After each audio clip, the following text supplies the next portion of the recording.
राधे आप सभी को। देखिए, संध्या पूजन के बाद हम हमारे कान्हा जी को शयन कराने के लिए जा रहे हैं। उससे पहले हम हमारे प्रभु के साथ थोड़ा सा लाड दुलार दिखाते हैं, उनको बातें करते हैं। और आज हम आपसे अपने विचार इस बात पर रख रहे हैं कि बहुत सारे लोग जो लड्डू गोपाल जी की सेवा नहीं कर पाते हैं, वो इस बात से डर जाते हैं कि अगर उनके घर पे लड्डू गोपाल जी हैं और वो सेवा नहीं कर पा रहे हैं तो उनका कुछ बुरा हो जाएगा, या फिर वो सेवा नहीं कर पा रहे हैं तो वो अपने लड्डू गोपाल जी को क्या करें। क्या वो किसी को दे दें, या फिर वो विसर्जित कर दें, या कहीं मंदिर में दे आएँ, या फिर वो बंद करके अपने घर में कहीं रख दें। देखिए, सबके अपने अपने विचार होते हैं। मेरा विचार तो यही है कि अगर लड्डू गोपाल जी आपके घर में हैं तो आप उनकी सेवा अवश्य दें। और इस बात से बिल्कुल भी डरे नहीं कि बहुत सारे नियम हैं, पूजा है, अगर कोई गलती हो जाएगी तो प्रभु हमें कष्ट देंगे।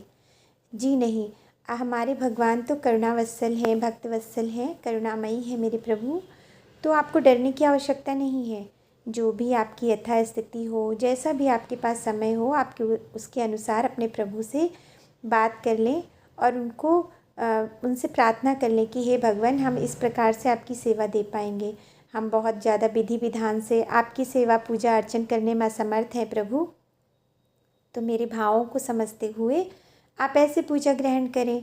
अगर आप नियमित बहुत विधि विधान से पूजा नहीं कर पाते तो एक साधारण तरीके से, जैसे हम हमारे घर में अगर आप अपने बच्चे की तरह लाए हैं तो जैसे हम हमारे बच्चों को रखते हैं, उसी प्रकार से जो भी आपके पास जैसे भी व्यवस्था हो उस प्रकार अपने प्रभु के साथ आप सेवा दें। आप ऐसा बिल्कुल ना करें कि किसी को दे दें। क्या हम अगर अपने बच्चे का पालन पोषण करने में असमर्थ हैं तो किसी को दे देंगे? बिल्कुल नहीं। हम तो उनको प्रयास करेंगे कि हमसे अच्छा हमारे बच्चे के लिए कौन कर सकता है। इसी भाव से हम जैसा भी हो पाएगा हम स्वयं ही करना पसंद करेंगे।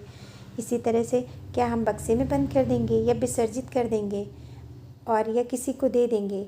हाँ, अगर कोई इसका इच्छुक है वो आपसे बेहतर तरीके से आपके कान्हा जी को रख सकते हैं और बड़े भाव उनके अच्छे हैं प्रभु के प्रति, उनके मन में जो भावनाएं हैं उसको देख रहे हैं आप कि वो बहुत भावों से प्रभु की पूजा अर्चना कर पाएंगे, तब आप ऐसा कर सकते हैं।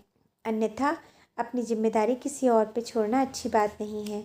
अगर आप नियमित बहुत अच्छे से पूजा पाठ नहीं कर सकते तो आप जो भी आपकी व्यवस्था हो उसके अनुसार जिस समय आपके पास समय हो, सुबह और शाम को धूप दीप से आरती करके भोग प्रसाद तो अवश्य लगाएं। आप एकादशी और पूर्णमासी में भगवान के वस्त्र इत्यादि बदल कर उनकी पोशाक अच्छी अच्छी पहनाएं। और अगर आपने लड्डू गोपाल जी छोटे रख रखे हैं और आपकी इच्छा है कि आपके घर में बड़े लड्डू गोपाल जी हों, देखिए पहले के समय में तो लड्डू गोपाल जी की अन्य भगवान के समान ही पूजन अर्चन किया जाता था, लेकिन अब के समय में कुछ अलग सी प्रचलन चल गया है। लोग बड़ी प्रतिमा घर में रखते हैं, छोटी प्रतिमा की फिर फोटो पूजा वगैरह नहीं करते हैं। तो ऐसा नहीं करना चाहिए। अगर आपने बड़े विग्रह अपने घर में लाकर स्थापित किए हैं तो छोटे भगवान को भी उतना ही महत्व देना चाहिए। हाँ, ये अवश्य है कि छोटे विग्रह को बहुत अधिक आभूषण और वस्त्र अच्छे से पहनाते हुए नहीं बनता है, तो कोई बात नहीं, जितना भी उनका बन पाए आप उतना कीजिए। और बड़े भगवान को जब आप अपने घर में बड़ी प्रतिमा, बड़ा विग्रह लेकर आएँ तो जो भी आप कर पाएँ वो प्रभु से पहले ही उनको बता दें कि हे प्रभु, हम इस समय ये कर पाएंगे, हम बड़े भावों से आपको ले चल रहे हैं, हमारे घर में चलिए, आपका ही घर है, हमारे घर का जो भी व्यवस्था है वो आपके द्वारा ही दी गई है। अब आप मालिक हैं, हमारे हमारे जीवन के मालिक हैं आप। इन्हीं भावों से प्रभु को लाएं। किसी के कहने पे, देखा देखी करके, या फिर सिर्फ इस प्रचलन के तहत आप अपने भगवान को घर पे ना लाएं कि सभी के घर में लड्डू गोपाल जी हैं तो हम भी अपने घर में लड्डू गोपाल जी को रखेंगे। अगर आपके भाव हो तभी आप लाएं, आपके पास समय हो तभी आप लड्डू गोपाल जी को लाएं, आप उस प्रकार से उनकी सेवा देने में सक्षम हो तभी आप लड्डू गोपाल जी को लाएं। और अगर आपने किसी से भेंट स्वरूप ग्रहण कर लिया है तो ये आपका सौभाग्य है कि किसी ने आपको भेंट स्वरूप लड्डू गोपाल जी दिया है, तो आप उनकी पूरे मन से सेवा कीजिए। नहीं तो आप भेंट ग्रहण करने से पहले इस बात के लिए सुनिश्चित हो जाइए कि आप किस प्रकार से करेंगे। और अगर आपने रख रखा है प्रभु को और आप बहुत अच्छे से पूजा नहीं कर पा रहे हैं तो भी डरने की कोई आवश्यकता नहीं है। भगवान कभी किसी का बुरा नहीं करते, वो तो करुणा कर हैं। वो तो मेरे भगवान इतने अपने निश्चल प्रेम के भूखे हैं, उनको आपके भोग प्रसाद, आपकी बहुत ज़्यादा किसी चीज़ में कोई रुचि नहीं। वो तो स्वयं समस्त संसार का पालन करने वाले हैं, जिनके साथ साक्षात श्री रहती हैं, जो समस्त संसार को सुख वैभव समृद्धि देने वाले हैं। वो आपकी समृद्धि सुख वैभव का उनको क्या मोल, वो तो केवल आपकी भावनाओं का ही मोल लगाते हैं। जिस भक्त की जैसी भावना होती है, हमारे भगवान उसके साथ वैसा ही व्यवहार करते हैं। अगर आपने अपनी सारी पूरी जितनी भी आपकी अंदर की विचार हैं, जो भी आपकी निश्चल भावनाएं हैं, उनके साथ अपने प्रभु के सम्मुख खड़े हो जाइए। उनको स्वयं को समर्पित करने के बाद उनसे प्रार्थना कीजिए कि हे प्रभु, देखिए ऐसे ही कर पाएंगे हम। हाथ जोड़कर उनसे विनती करिए। देखिए हमारे कान्हा जी बहुत जल्दी प्रसन्न हो जाते हैं, और प्रसन्न होने पर जिस घर में लड्डू गोपाल जी की सेवा होती है, वहाँ सुख समृद्धि सौभाग्य की वर्षा तो स्वतः ही होती है। और आप किसी भी रूप में भगवान को पूजें। देखिए सभी भगवान एक ही हैं, चाहे वो लड्डू गोपाल जी हों, चाहे विष्णु भगवान हो, राम जी हों, सभी के सब एक ही रूप में हैं। हमारे नारायण के ही सभी अवतार हैं, और ब्रह्मा विष्णु महेश सभी देव एक हैं। ये हमारे अपने विचार और अपनी जो हमारी प्रथा चली आ रही है, या हमारे घर परिवार में जिस प्रकार से पूजा चली आ रही है, उसके अनुसार हम इस तरह से चयन कर सकते हैं कि हम ये रखें या ये वह भगवान की पूजा करें। लेकिन सच में तो सारे भगवान एक ही हैं। आप किसी की भी पूजा करें, सभी भावों में एक ही प्रभु के दर्शन होंगे।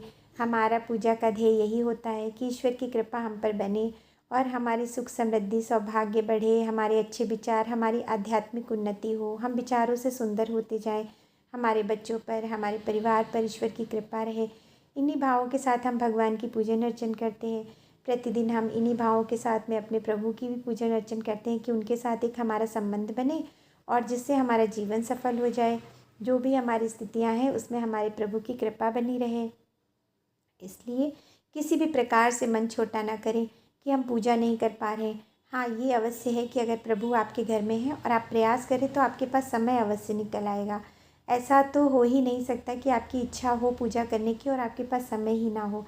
आप थोड़ी सी भी इच्छा करेंगे तो ईश्वर कैसे आपको, किस प्रकार से आपकी व्यवस्था को व्यवस्थित करेगा, आप स्वयं भी नहीं जान पाएंगे। जिसने समस्त संसार की व्यवस्था को संभाल रखा है, जो समस्त संसार का संचालन करता है, जो उन निरीह जीवों का भी पालन पोषण करता है, तो वो हमारा पालन पोषण कैसे नहीं करेगा। वो हमारे विषय में बिल्कुल सोचते हैं। ऐसी भावना रखते हुए आप अपना प्रयास करें, भगवान की करुणा और दया के आश्रित हो जाएं, और अब प्रभु से प्रार्थना करें कि हे भगवान, हमने इसी प्रकार से आपकी पूजन अर्चन कर पा रहे हैं। बस अपने भावों की पूजा से भगवान को प्रसन्न करें, और हमेशा अपनी जो भी आपकी भावनाएं हैं, उनके अनुसार आप जो भी आपकी यथास्थिति है उसके अनुसार पूजन करें। किसी के कहे सुने या किसी और की बराबरी, या किसी ने इतनी महंगी पोशाक धारण कराई, ऐसा सोचकर मन छोटा ना करें। बस आप एक निश्चल भाव से प्रभु के साथ जुड़ें, अपनी आध्यात्मिक उन्नति करें। अपने भक्ति को प्राप्त करने के लिए, मन में एक शांति स्थापित करने के लिए भगवान के सानिध्य में बैठना आवश्यक होता है। इसीलिए प्रभु की सेवा इस प्रकार से लोग करते हैं।